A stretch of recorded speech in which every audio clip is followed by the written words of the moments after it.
নমস্কার বন্ধুরা, বাংলার বাগানে আপনাদেরকে স্বাগত। আপনারা সবাই নিশ্চয়ই ভালো আছেন, আর গাছকে ভালো রাখার জন্য আপনাদেরকেও ভালো থাকতে হবে। দেখুন, আপনাদের সবার প্রিয় বাংলার বাগানে যে লঙ্কা গাছগুলি আমি আপনাদেরকে এর আগে একটি ভিডিওতে দেখিয়েছিলাম, তখন সবেমাত্র ফুল এসেছে। আর দেখুন, কদিনের মধ্যেই কিন্তু ফল ধরে গেছে। দেখেছেন লঙ্কাগুলি, দেখেন বেশ ভালোই হয়েছে। অনেক কটাই লঙ্কা কিন্তু হয়েছে, আরও সব ফুল এসছে দেখছি। এই দেখেন, একটি লঙ্কা গাছে ফুল এসেছে, এখানেও বেশ কয়েকটি কুঁড়ি রয়েছে আরও সব। তো মোটামুটি ভালোই হয়েছে। বাজারে যা লঙ্কা কাণ্ড চলছে, তার থেকে তো অন্তত রেহাই পাওয়া যাবে।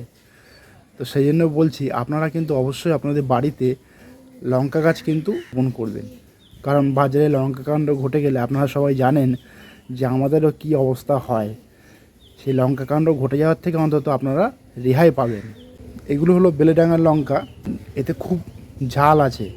আর এই লঙ্কা গাছকে কীভাবে পরিচর্যা করতে হয় আমার চ্যানেলে পোস্ট করে আপনারা দেখে নেবেন। সেই ভিডিওটিও আমার চ্যানেলে দেওয়া আছে, তাহলে আপনাদের এই লঙ্কা গাছ পরিচর্যা করতে অনেক সুবিধা হবে। তো টাইটেল আর থাম্বনেল দেখে আপনারা নিশ্চয়ই বুঝতে পেরেছেন যে আমি আজ আপনাদের সঙ্গে কী গাছ পরিচর্যা নিয়ে আলোচনা করতে চলেছি। তো তাহলে চলুন সেই আলোচনার বিষয়ের দিকে তাহলে এবার যাওয়া যাক।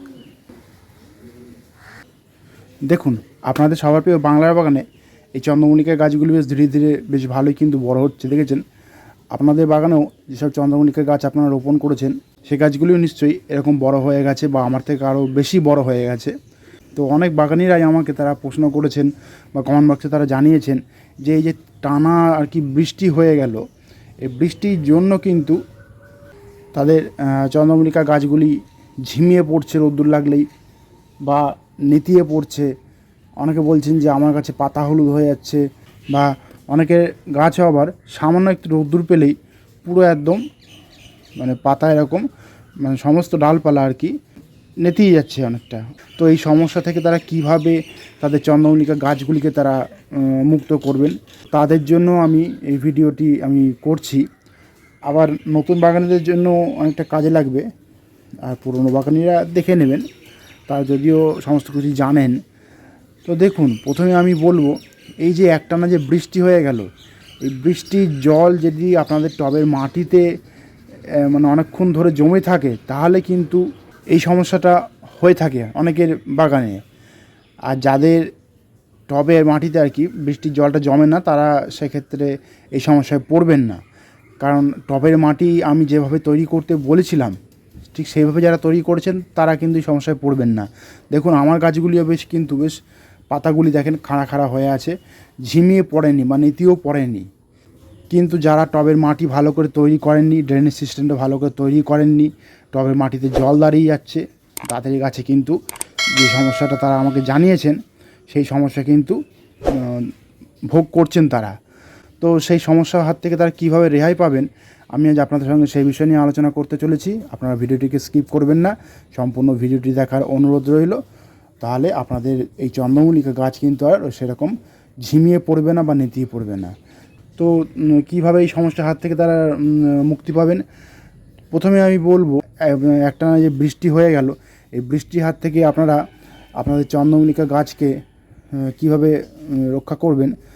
তো প্রথমেই আমি যে কথাটি বলবো, আপনারা টবের মাটিটাকে একটু খুঁচিয়ে একটু আলগা করে দেবেন, একটু সামান্য একটু আলগা করে দেবেন, যাতে মাঝে মাঝে যে রোদ্দুরটা উঠছে সেই রোদ্দুরটা যাতে টবের মাটিতে পায়, এবং মাটি যেন ভালোভাবে শুকিয়ে যায়। মাটি শুকিয়ে না গেলে কিন্তু ওই গাছটা ঝিমিয়ে পড়াটা বন্ধ হবে না। এটা প্রথম টিপস বা প্রথম টপিকও বলতে পারেন। এরপরে দ্বিতীয় যে কাজটি আপনাদেরকে করতে হবে সেটি হলো, এটা তো গেল মাটির কাজ, এবং মাটি যখন শুকিয়ে সাদা খটখটে হয়ে যাবে, তখন আপনারা করবেন কি, আপনারা এই অ্যামিস্টার টপ বা অ্যামিস্টার নামক যে ফাঙ্গিসাইডটি রয়েছে, সেই ফাঙ্গিসাইডটি আপনারা 1 লিটার জলে 2 ml ভালোভাবে গুলে নিয়ে আপনারা আপনাদের টবের মাটিতে প্রয়োগ করবেন, এবং তার পাশাপাশি গাছেও কিন্তু আপনারা স্প্রে করবেন। আপনাদের টবের মাপ যেরকম, সেরকম মাপ মতোই কিন্তু আপনারা এই অ্যামিস্টার বা অ্যামিস্টার টপ আপনারা জলে গুলে নিয়ে আপনারা আপনাদের টবের মাটিতে দেবেন। যেন বেশি দেবেন না, অল্প পরিমাণে হোক তাও অসুবিধা নেই। এর পরিমাণটা হলো 1 লিটার জলে 2 ml ভালোভাবে মিশিয়ে নিয়ে আপনারা আপনাদের গাছে প্রয়োগ করতে পারেন, কোনো অসুবিধা হবে না। এর পাশাপাশি আপনারা এই অ্যামিস্টার বা অ্যামিস্টার টপও কিন্তু আপনারা আপনাদের গাছে স্প্রে করতে পারেন, কোনো অসুবিধা নেই। যেদিনকে টবে মাটিতে দেবেন সেদিনকেই স্প্রে করুন, কোনো অসুবিধা হবে না। আমি যে ফাঙ্গিসাইডটি দেখাচ্ছি, অ্যামিস্টার টপের যা রেশিও, এই ফাঙ্গিসাইডেরও কিন্তু রেশিওটা একই, বলতে গেলে প্রায় একই সম রেশিওতে তৈরি, কোনো অসুবিধা নেই। আপনারা যদি অ্যামিস্টার বা অ্যামিস্টার টপ যদি না পান, ওই যে একই রেশিওতে যে ফাঙ্গিসাইড রয়েছে আর কি, সেই ফাঙ্গিসাইডটাও কিন্তু আপনারা ইউজ করবেন, কোনো অসুবিধা হবে না। তবে রেশিওটা কিন্তু ঠিকঠাক দেখে নেবেন। এর পাশাপাশি কিন্তু আপনাদেরকে আর একটা ফাঙ্গিসাইডও কিন্তু ইউজ করতে হবে, যেটা হলো ব্লাইটক্স বা ব্লু কপার নামক ফাঙ্গিসাইডটি ইউজ করতে হবে। এই ফাঙ্গিসাইডও কিন্তু আপনারা ওই 1 লিটার জলে 2 গ্রাম ভালোভাবে গুলে নিয়ে কিন্তু আপনারা আপনাদের গাছে স্প্রে করতে পারেন এবং টবের মাটিতেও কিন্তু দিতে পারেন। তাহলে দেখবেন আপনাদের গাছ কিন্তু আগের মতো সুস্থ হয়ে উঠবে। টানা রোদ পেলে কিন্তু আর সহজে ঝিমিয়ে পড়বে না বা নেতিও পড়বে না। এই দুটো ফাঙ্গিসাইডকে কিন্তু আপনারা পুরো সাইকেল ওয়াইজ ইউজ করে যাবেন। অর্থাৎ আমি বলতে চাইছি 10 দিন আগে আপনারা অ্যামিস্টার টপ বা অ্যামিস্টার ফাঙ্গিসাইডটা ইউজ করলেন, তার ঠিক 10 দিন পরে আপনারা এই ব্লু কপার নামক যে ফাঙ্গিসাইডটি আমি দেখাচ্ছি আপনাদেরকে, এই ফাঙ্গিসাইডটা আপনারা ইউজ করবেন, কোনো অসুবিধা হবে না। এবং সাইকেল ওয়াইজ কিন্তু আপনারা ইউজ করে যাবেন। এটা আপনারা মিনিমাম 3 থেকে 4 বার প্রয়োগ করুন, তাহলে দেখবেন আপনাদের গাছ সুস্থ হয়ে উঠবে, ওরকম ঝিমিয়ে পড়বে না, মানে নেতিও পড়বে না। আর যারা রাসায়নিক ফাঙ্গিসাইডটা ইউজ করতে চাইছেন না, সম্পূর্ণ জৈব উপায়ে তারা বাগান করেন, তারা কি করবেন? তারা করবেন কি, এই প্যান্থার টিভি অর্থাৎ ট্রাইকোডার্মা ভিডিডি নামক যে অর্গানিক কীটনাশকটি রয়েছে তারা ইউজ করতে পারেন, কোনো অসুবিধা নেই। এটা আপনারা 1 লিটার জলে 2 থেকে 2.5 গ্রাম মতো নিয়ে আপনারা টবে মাটিতে দিতে পারেন, অথবা আপনারা গাছেও স্প্রে করতে পারেন, কোনো অসুবিধা নেই। এটা সম্পূর্ণ মানে অর্গানিক প্রোডাক্ট, আপনারা সবাই জানেন, এটাও ইউজ করতে পারেন, একই কাজ হবে। তবে এই যে অর্গানিক প্রোডাক্টটা দেখালাম আপনাদেরকে, এই অর্গানিক প্রোডাক্টটা একটু ধীরে কাজ করে এবং রাসায়নিক যে প্রোডাক্টগুলি আমি আপনাদেরকে বললাম সেগুলো একটু দ্রুত গতিতে কাজ করে, এছাড়া কিছুই নয়। তবে কাজটা কিন্তু একই। তবে প্যান্থারটা ইউজ করলে একটু ফলটা ভালো পাওয়া যায়, একটু দেরিতে হলেও। আপনারা যেটা খুশি সেটা কিন্তু ইউজ করতে পারেন। এছাড়াও আপনাদেরকে আরেকটা কাজ কিন্তু করতে হবে, যেহেতু এখন একটানা বৃষ্টি হয়ে গেছে, সেহেতু কিন্তু চন্দ্রমল্লিকা গাছগুলিতে কিন্তু রুট রট হচ্ছে, এটাও আমাকে অনেকে জানিয়েছেন।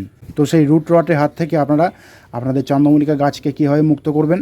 আপনারা করবেন কি, এই হিউমিক সিক্রেট, এই হিউমিক অ্যাসিডটি আপনারা 1 লিটার জলে 3 থেকে 4 ml মতো ভালোভাবে মিশিয়ে নিয়ে আপনারা আপনাদের টবের মাপ অনুযায়ী আপনারা টবের মাটিতে বা যাদের মাটিতে গাছ রয়েছে তাদের সেই মাটির গাছের গোড়াতে আপনারা প্রয়োগ করতে পারেন, কোনো অসুবিধা হবে না, কাজ খুব ভালো হবে। আর যারা দানাদার ফর্মের হিউমিক অ্যাসিডটা যারা ইউজ করেন, তারা করবেন কি, ওই দানাদার ফর্মের হিউমিক অ্যাসিডটাকে আপনারা মিনিমাম আজকে যদি দিতে চান আপনারা গতকাল রাত্রে আপনারা ভিজিয়ে রাখবেন, তাহলে দেখবেন জলের সঙ্গে ভালোভাবে মিশে গেছে এবং ওই হিউমিক অ্যাসিডটাকে আপনারা আপনাদের টবের মাটিতে বা গাছের গোড়ায় প্রয়োগ করতে পারেন, কোনো অসুবিধা নেই। এটা যেহেতু লিকুইড ফর্মে, সেহেতু আপনারা জলে গুলে সঙ্গে সঙ্গে কিন্তু আপনারা আপনাদের টবের মাটিতে বা গাছের গোড়াতেও কিন্তু দিতে পারেন, কোনো অসুবিধা হবে না। কারণ রুট ট্রিটমেন্টটা কিন্তু আমাদেরকে এখন ভালোভাবে করতে হবে, যেহেতু একটানা বৃষ্টি হয়ে গেল, অনেকের গাছের শিকড় কিন্তু পচে যাচ্ছে, এটা তারা আমাকে অনেকেই জানিয়েছেন। এবং আমিও কিন্তু আমার এই চন্দ্রমল্লিকা গাছগুলিতে মাঝে মাঝে কিন্তু আমি এই হিউমিক অ্যাসিডটি আমি দিয়ে থাকি, যার ফলে কিন্তু দেখেন এত ভালো ফল আমি পেয়েছি। আপাতত দেখবেন আপনাদের গাছের শিকড়ে কিন্তু পচনা সহজে ধরবে না, দেখবেন শিকড়গুলো যে বৃদ্ধি পাচ্ছে সেগুলি আপনার গাছের চেহারা দেখে কিন্তু যে বুঝতে পারবেন। দেখেন আমার এই গাছগুলি দেখেন, গ্রোথটা শুধু দেখেন, দেখেছেন, গ্রোথ দেখেই কিন্তু আপনারা বুঝতে পারবেন যে গাছের শিকড় কেমন অবস্থায় রয়েছে। আর যাদের গাছের শিকড়ের অবস্থা ভালো নয় তারা কিন্তু এই হিউমিক অ্যাসিডটাকে অবশ্যই প্রয়োগ করবেন। তো আমি আপনাদেরকে এই নিম্নচাপের বৃষ্টির পর আপনাদের চন্দ্রমল্লিকা গাছ যে ঝিমিয়ে পড়ছিল বা নেতিয়ে পড়ছিল, সমস্ত কারণ কিন্তু আমি আপনাদেরকে বলে দিলাম, এবং কিভাবে আপনারা আপনাদের চন্দ্রমল্লিকা গাছকে সেই ঝিমিয়ে পড়া বা নেতিয়ে পড়ার হাত থেকে রক্ষা করবেন, সমস্ত কিছুই কিন্তু আমি ডিটেলসে বলে দিয়েছি। আপনারা ঠিক সেইভাবে আপনারা আপনাদের চন্দ্রমল্লিকা বা জায়েন্ট ভ্যারাইটি গাছগুলিকে আপনারা পরিচর্যা করতে থাকুন। দেখবেন আপনারা সেই সমস্যার হাত থেকে কিন্তু খুব সহজেই মুক্তি পাবেন এবং আপনারাও চিন্তামুক্ত হবেন। তো বন্ধুরা, আজ এই পর্যন্তই। আর যদি কোনো কমেন্ট থাকে তাহলে কিন্তু বাংলার বাগানকে জানাতে ভুলবেন না, কারণ বাংলার বাগান সবসময় আপনাদের পাশে ছিল, আছে এবং থাকবে। আর আমার এই ভিডিওটি যদি আপনাদের ভালো লাগে তবে লাইক করবেন, গাছপ্রেমী বন্ধুদের মধ্যে শেয়ার করবেন এবং আমার চ্যানেলটিকে সাবস্ক্রাইব করে বেল আইকনটিকে প্রেস করে অল নোটিফিকেশনটিকে প্রেস করে রাখবেন, যাতে নিত্য নতুন ভিডিওগুলি আপনাদের কাছে খুব সহজেই পৌঁছে যেতে পারে।